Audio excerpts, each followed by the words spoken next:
मोदी सरकार आज देश की आधी आबादी को सबसे बड़ा तोहफा देने जा रही है। सरकार आज लोकसभा में 3 अहम बिल पेश करने जा रही है। इनमें महिला आरक्षण से जुड़ा संशोधन विधेयक 2026, दूसरा परिसीमन विधेयक 2026 और तीसरा केंद्र शासित प्रदेश संशोधन विधेयक 2026 शामिल है। इन बिल का मकसद 2023 में पारित महिला आरक्षण कानून को पूरी तरह से ऑपरेशनलाइज करना है और इन तीनों बिलों को आज लोकसभा में पेश किया जाएगा। केंद्रीय कानून मंत्री अर्जुन राम मेघवाल पहले 2 बिल पेश करेंगे और वहीं केंद्रीय गृह मंत्री अमित शाह तीसरा बिल पेश करेंगे। लोकसभा बिल पर चर्चा के लिए 18 घंटे का समय तय किया गया है। 17 अप्रैल को लोकसभा में चर्चा के बाद तीनों बिलों पर वोटिंग होगी और वहीं राज्यसभा में तीनों बिल 18 अप्रैल को पेश किए जाएंगे, जहां पर चर्चा के लिए 10 घंटे का समय तय किया गया है। 18 अप्रैल को ही राज्यसभा में चर्चा के बाद वोटिंग कराई जाएगी। मोदी सरकार ने बिल को लेकर के पूरी तैयारी कर ली। वहीं विपक्ष भी बिल के विरोध में उतर आया है। विपक्ष का कहना यह है कि वो महिला आरक्षण बिल के विरोध में नहीं है, लेकिन इससे जुड़े परिसीमन को लेकर के उसका विरोध है।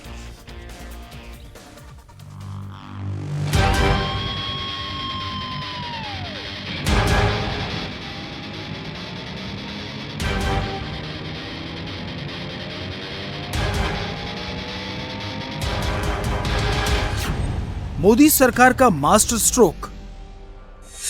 दशकों की प्रतीक्षा के अंत का समय 16, 17, 18 है।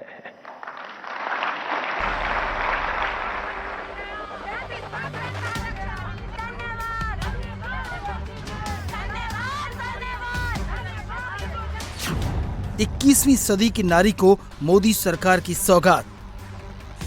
मैं बहुत जिम्मेवारी के साथ कह रहा हूं कि 21वीं सदी के महत्वपूर्ण निर्णयों में से एक महत्वपूर्ण निर्णय ये है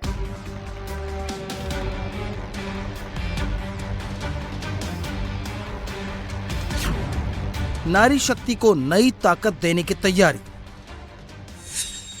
हमारे देश की संसद एक नया इतिहास रचने के करीब है।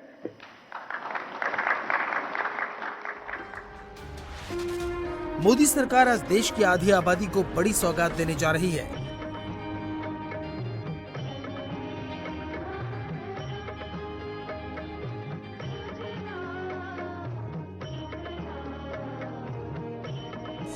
मोदी सरकार संसद में आज 3 अहम विधेयक पेश करने जा रही है। 16 से 18 अप्रैल तक चलने वाला विशेष सत्र संसद से लेकर देश की राजनीतिक दिशा तक के लिए काफी अहम है। मैं बहुत जिम्मेवारी के साथ कह रहा हूं कि 21वीं सदी के महत्वपूर्ण निर्णयों में से एक महत्वपूर्ण निर्णय ये है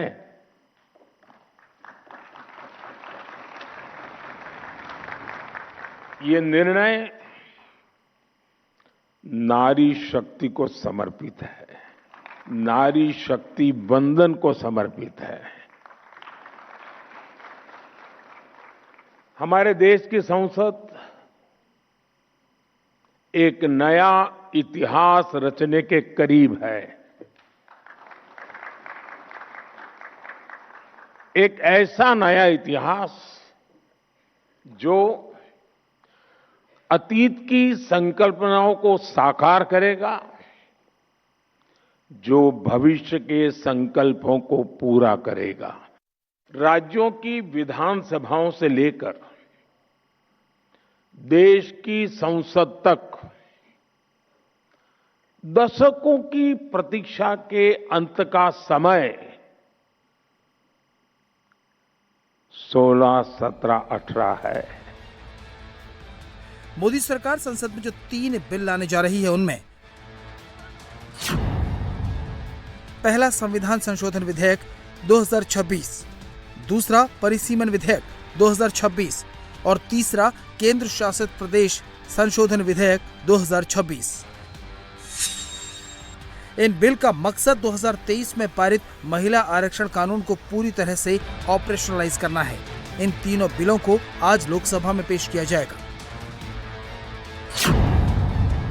केंद्रीय कानून मंत्री अर्जुन राम मेघवाल पहले 2 बिल पेश करेंगे, वहीं केंद्रीय गृह मंत्री अमित शाह तीसरा बिल पेश करेंगे। लोकसभा में बिल पर चर्चा के लिए 18 घंटे का समय तय किया गया है। 17 अप्रैल को लोकसभा में चर्चा के बाद तीनों बिलों पर वोटिंग होगी। वहीं राज्यसभा में तीनों बिल 18 अप्रैल को पेश किए जाएंगे, जहां चर्चा के लिए 10 घंटे का समय तय किया गया है। 18 अप्रैल को ही राज्यसभा में चर्चा के बाद वोटिंग करवाई जाएगी। मोदी सरकार का कहना है कि यह कदम न केवल देश में महिलाओं की राजनीतिक भागीदारी को नई ऊंचाई देगा, बल्कि लोकसभा की विधायी संरचना को भी बदल देगा। भारत की सभी महिलाओं को एक नए युग के आगमन की बधाई भी देता हूं। साथियों, लोकतांत्रिक संरचना में महिलाओं को आरक्षण देने की जरूरत दशकों से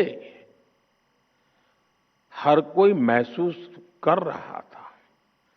साथियों, हमारा प्रयास है और हमारी प्राथमिकता भी है, इस बार भी ये काम संवाद, सहयोग और सहभागिता से हो। इन बिलों के संसद में पास होने से देश की लोकतांत्रिक व्यवस्था में 4 अहम बदलाव होने जा रहे हैं। पहला, लोकसभा में 33% महिला आरक्षण का रास्ता साफ होगा। दूसरा, नए बदलाव में लोकसभा की सीटें 543 से बढ़ाकर 850 तक करने का प्रस्ताव है। तीसरा, लोकसभा और राज्यसभा विधानसभाओं की सीटों का पुनर्गठन करना है। चौथा, एक बिल में परिसीमन आयोग बनाए जाने का भी प्रपोजल है। संसद का इस सत्र में ऐतिहासिक नारी शक्ति वंदन अधिनियम लेकर के जो सरकार आ रहे हैं, ये सिर्फ सरकार का बिल नहीं है, ये ऑल पार्टी, सब पॉलिटिकल पार्टी और एक तरीके से पूरा देश का बिल है। देश के महिलाओं को लोकसभा और विधानसभा में जो जगह मिलने जा रहे हैं, ये किसी एक दल का मुद्दा हो ही नहीं सकता है। प्रधानमंत्री जी ने धन्यवाद भी दिया है कि हर पॉलिटिकल पार्टी ने पिछली बार जब पहला इसको पारित किया था, तब सब पार्टी ने मिलकर के नारी शक्ति अधिनियम को बनाया, सब मिलकर के बनाया। और इस बार भी जो नारी शक्ति वंदन अधिनियम को जो अमेंडमेंट जो लेके आ रहे हैं, ये बीजेपी एनडीए बिल्कुल नहीं है, ये पूरे पॉलिटिकल पार्टी की ओर से ये बिल लेके आ रहे हैं। वहीं विपक्ष मोदी सरकार के इन बिलों का विरोध कर रहा है। विपक्ष का कहना है कि सरकार ने बड़ी चालाकी से महिला आरक्षण को डिलिमिटेशन से जोड़ दिया है। इससे सरकार के इरादों पर यकीन नहीं किया जा सकता। We all are in favor of women's reservation bill, and secondly, that delimitation, they are also playing some tricks. Therefore, all party, we are going to take one stand. We unitedly should fight in Parliament and all opposition parties. विपक्ष ने साफ कर दिया है कि वो लोकसभा और राज्यसभा की बहस में हिस्सा लेगा, लेकिन बिल का विरोध करेंगे। विपक्ष की मांग है कि महिलाओं को 1/3 आरक्षण दिया जाए। महिला आरक्षण मौजूदा लोकसभा के आधार पर 2029 में लागू किया जाए। परिसीमन 2026 की जनगणना के आंकड़े सामने आने के बाद किया जाए। विपक्षी पार्टियां परिसीमन के मौजूदा प्रावधानों के खिलाफ हैं। वहीं नेता प्रतिपक्ष राहुल गांधी ने महिला आरक्षण बिल में नया सियासी सिरा निकाल दिया है। राहुल गांधी का आरोप है कि सरकार 2011 की जनगणना के आधार पर महिला आरक्षण बिल लाकर ओबीसी महिलाओं का हक मार रही है। साथ ही छोटे राज्यों का संसद में नेतृत्व कम करने की तैयारी हो रही है। अब बहुत बड़ी बेईमानी की जा रही है। प्रधानमंत्री नहीं चाहते कि कास्ट सेंसस, नए सेंसस, ओबीसी सेंसस के बेसिस पे यह निर्णय लिया जाए। वो चाहते हैं कि 2011 का सेंसस यूज किया जाए जहां पे पिछड़े वर्ग का नंबर है ही नहीं। वो आपकी जो भागीदारी है उसको आपसे छीनना चाहते हैं। इनका जो प्रपोजल है इसमें एक और बहुत खतरनाक चीज हो, अगर जो मोदी जी चाहते हैं हो जाए तो जो छोटे स्टेट्स हैं, साउथ के स्टेट्स हैं और नॉर्थ ईस्ट के स्टेट्स हैं, उनका रिप्रेजेंटेशन कम हो जाए, उनको भयंकर नुकसान होने वाला है। और मैं इसको इन 3 बिलों के पास होने से लोकसभा की 543 सीटें बढ़कर करीब 850 हो सकती हैं। इनमें से करीब 273 सीटें महिलाओं के लिए रिजर्व हो सकती हैं। सरकार कह रही है कि ये आधी आबादी को उनका हक देने का ऐतिहासिक मौका है, जबकि विपक्ष टाइमिंग पर सवाल उठा रहा है। महिला आरक्षण बिल को लेकर के कांग्रेस के साथ दक्षिण भारत की पार्टियां भी विरोध में हैं। तमिलनाडु के सीएम और डीएमके नेता एमके स्टालिन का कहना है कि मोदी सरकार दक्षिण भारत के राज्य के साथ भेदभाव कर रही है, उनके हक को मारा जा रहा है।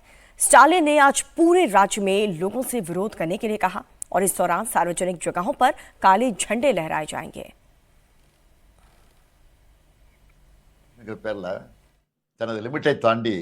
डिलिमिटेशन के नाम पर केंद्र की बीजेपी सरकार अपनी लिमिट को पार करते हुए तमिलनाडु समेत सभी दक्षिण भारतीयों के साथ अन्याय कर रही है। उत्तर भारतीय राज्यों को राजनीतिक तौर पर मजबूत करने और दक्षिण भारतीय राज्यों को राजनीतिक तौर पर कमजोर करने की अगर कोशिश की जाती है तो तमिलनाडु उसे देखकर चुपचाप नहीं बैठेगा। हर परिवार सड़क पर आकर विरोध करेगा। केंद्र की बीजेपी सरकार किसी की सही बात को सुनना ही नहीं चाहती और इस बार भी नहीं सुना। कानून में संशोधन लाकर केंद्र सरकार तमिलनाडु की आवाज को दबाना चाहती है। इस नए बिल से उत्तर भारत के राज्यों और दक्षिण भारत के राज्यों में सदस्यों की संख्या में बड़ा अंतर आ जाएगा। तो एक तरफ मोदी सरकार देश की आधी आबादी को महिला आरक्षण बिल के जरिए ताकत देने जा रही है। इस बिल के पास होने से संसद और राज्य की विधानसभा में महिला सांसदों और विधायकों की संख्या बढ़ जाएगी। खुश हो रही है क्योंकि देश का प्रधानमंत्री हमारा ध्वनि को शक्ति देने का, महिला का ध्वनि को इज्जत देने का काम देश में हो रही है, प्रधानमंत्री कर रहे हैं। इतना साल का मांग था, महिला को रिजर्वेशन मिलना चाहिए। अभी ये मोदी जी करके दिखा रहे हैं। मोदी जी ये तो मुमकिन है। नारी शक्ति वंदन अधिनियम संशोधन जो लाया जा रहा है पार्लियामेंट के विशेष सत्र में, उसका समर्थन करने के लिए आप सब राजनीतिक स्वार्थ छोड़कर, दल और विचारधारा की भिन्नता छोड़कर सर्वसम्मति से इस संशोधन को पारित करिए, ताकि ये जो 33% आरक्षण है महिलाओं का, ये 2029 के ही चुनाव में लागू हो जाए। क्योंकि फूल नहीं चिंगारी है, ये भारत की नारी है। फूल नहीं चिंगारी है, हम भारत की नारी है। भारत माता की जय। कांग्रेस के राज में तो हम लोगों ने देख लिया, बातें होती थी पर कभी कुछ जमीन पे आया नहीं। मैं धन्यवाद देना चाहती हूँ हमारे प्रधानमंत्री जी को, क्योंकि उन्होंने एक्चुअली में महिलाओं का दर्द को समझा और समझ करके इसको महिला आरक्षण के एक जो अब पार्लियामेंट में पेश करने वाले हैं वहां तक ले जाने का काम कर दिया। मैं समझती हूँ कि एक बहुत बड़ी बात है। कोई तो लोग बहुत दिनों से आश्वासन दे रहे थे और हमारे प्रधानमंत्री जी ने उसको जमीन पे लाने का काम कर दिया, तो अपने आप में बहुत बड़ी बात है। और ये अभी स्पेशल सेशन होगा 3 दिन का। इस 3 दिन के अंदर more less everything will be sorted out और उसके नेक्स्ट इलेक्शन के अंदर आई एम श्योर महिला आरक्षण लागू हो जाए। जो नारी अभिनंदन वंदन बिल 2023 कल फिर से आ रहा है संसद में, मैं अपने प्रधानमंत्री जी का बहुत बहुत आभार व्यक्त करती हूँ कि उन्होंने उन बहनों की चिंता की जो राजनीति में आना चाहती थी और उनको मौका नहीं मिलता था, उसके लिए बिल लाए। और जब 33% आरक्षण हो जाएगा तो हमारी बहुत सारी बहनें विधानसभा में और लोकसभा में अपना प्रतिनिधित्व करेंगी। देखिए, महिलाओं को मौका मिल रहा है तो उनको मौका मिलना चाहिए। सीटों का हर पार्टी को अपनी जो भी सीटें हैं उन पर संतुलन बनाने का कार्य करना चाहिए और महिलाओं को आगे लाने का। तो महिला आरक्षण संशोधन बिल को लेकर के जहां पर विपक्ष सरकार के खिलाफ मोर्चा खोलने की तैयारी कर रहा है, तो वहीं भारतीय जनता पार्टी शासित राज्य में मोदी सरकार के इस कदम को लेकर के जश्न मनाया जा रहा है।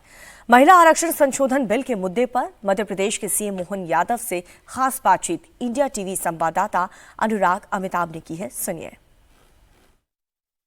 देश की आधी आबादी के सपनों को हकीकत में बदलने के लिए संसद के विशेष सत्र में नारी शक्ति वंदन अधिनियम लाया जा रहा है और बात करने के लिए हमारे साथ हैं मध्य प्रदेश के मुख्यमंत्री, जिनके कार्यकाल में तमाम महिलाओं को सशक्त करने की योजनाएं लाई गई हैं।